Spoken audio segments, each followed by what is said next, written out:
कोइया करी मानिला रही सवा के कहीं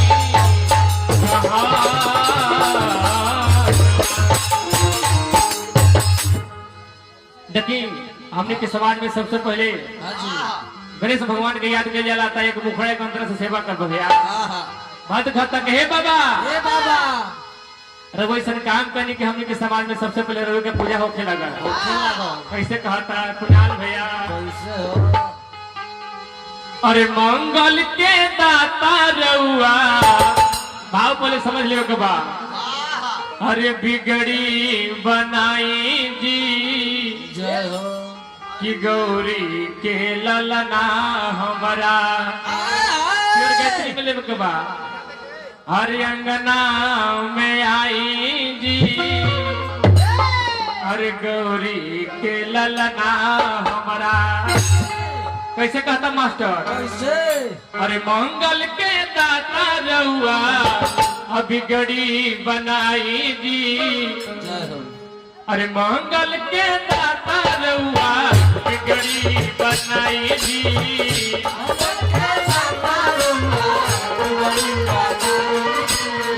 मंगल के दाता रहुआ अभी गड़ी बनाई जी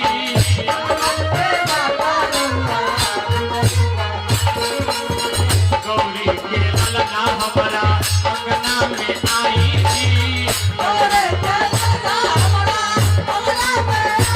गौरी के ललना हमारा अंगना में आई जी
बात कहता कि हे बाबा